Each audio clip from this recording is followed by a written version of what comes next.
হঠাৎ করে আমার এত বড় একটা ক্ষতি হয়ে যাবে এটা আমি কখনোই আশা করিনি। মানে আচমকাই এত বড় একটা ঘটনা ঘটে গেল, আমি কোনো কিছুই বুঝে উঠতে পারলাম না যে কিভাবে কি হলো। হঠাৎ করে আমি রুম থেকে শুনতে পাই অনেক জোরে কিছু একটা পড়ছে কোথাও। তো আমি সেটা শব্দ শুনে রান্নাঘরে আসি, এসে দেখি আমার চুলাটার এই অবস্থা। মানে আমি জাস্ট নিতে পারতেছি না যে এটা কিভাবে কি হলো। এই চুলার উপরে আমার হ্যাঙ্গিং করা 1 বছরেরও বেশি হয়ে গেছে, এখানে এভাবে থাকে। যেহেতু আমি ইন্ডাকশনে মানে রান্না করি, তো এই কড়াইগুলো আমার এখন লাগে না, যার জন্য এভাবেই থাকে। তো এই কড়াইটা কোনোভাবেই কিন্তু টান দিলেও পড়ার কথা না, এমনকি বাতাসেও পড়ার কথা না, কিন্তু ওই কড়াইটা ওখান থেকে পড়ে আমার চুলাটা একেবারে শেষ।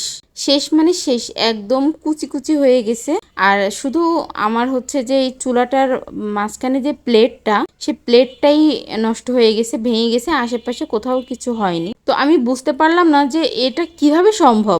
আমার কাছে মনে হলো এটা ভুতুড়ে কোনো কাণ্ড। মানে এমন হলো, আমি শব্দটা এমন পাইলাম যে মনে হলো কেউ একজন প্রথমে কড়াইটা সারাইলো, সে একটা শব্দ পাইলাম, পরবর্তীতে কড়াইটা পড়লো, সেরকম একটা শব্দ পাইলাম। আমি রান্নাঘরে এসে দেখি যে হচ্ছে এই অবস্থা। মানে আপনারাই বলেন যে এটা কিভাবে সম্ভব। আর এমন না যে বাতাস হচ্ছে, বাতাসের কারণে এই কড়াইটা পড়ে যাবে। আমার রান্নাঘরের জানালা আটকানো, তারপর হচ্ছে ডাইনিং এর সবকিছুই আটকানো, তাহলে এখানে কিভাবে সম্ভব? আমার জাস্ট মাথায় কিছু ঢুকতেছে না যে এটা কিভাবে কি পসিবল হইলো। আমার মনটা এত খারাপ হয়ে গেল। আমি এটাতেই রান্না করি, যেহেতু গ্যাসটা অনেক খরচ বেশি, আমি ইন্ডাকশনে রান্না করি। আমার বিদ্যুৎ সাশ্রয়ী হয়, খরচটা কম হয় এই কারণে। তো এটা আমার সাথে ঘটে যাবে, আমি বুঝতেই পারতেছি না কিভাবে কি ঘটলো। তো আমার মতো ভুল এই কাজটা আপনারা কেউ করবেন না। কেউ চুলার উপরে এভাবে হ্যাঙ্গিং করে ভারী কিছু রাখবেন না, যাতে ক্ষতি হওয়ার সম্ভাবনা থাকে। আর আপনারা যদি কেউ জেনে থাকেন যে এই মাঝখানে প্লেটটা চেঞ্জ করা যায় কিনা, কোনোভাবে এটা ঠিক করা যাবে কিনা, আমাকে অবশ্যই কমেন্ট করে জানাবেন। আর এটা কোথায় গেলে আমি ঠিক করতে পারবো, কেমন কি কস্টিং হয়, আপনারা যদি কেউ জেনে থাকেন প্লিজ আমাকে জানাবেন।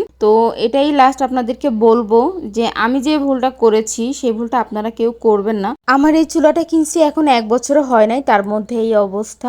যাই হোক, আপনারা ভিডিওটা বেশি বেশি করে শেয়ার করে দিন, যাতে সবাই জানতে পারে, দেখতে পারে এবং সতর্ক হতে পারে। কারণ আপনাদের একটা শেয়ারের মাধ্যমেই কিন্তু মানুষের কাছে বেশি বেশি করে পৌঁছাবে জিনিসটা, আর তত মানুষ সতর্ক হতে পারবে, জানতে পারবে।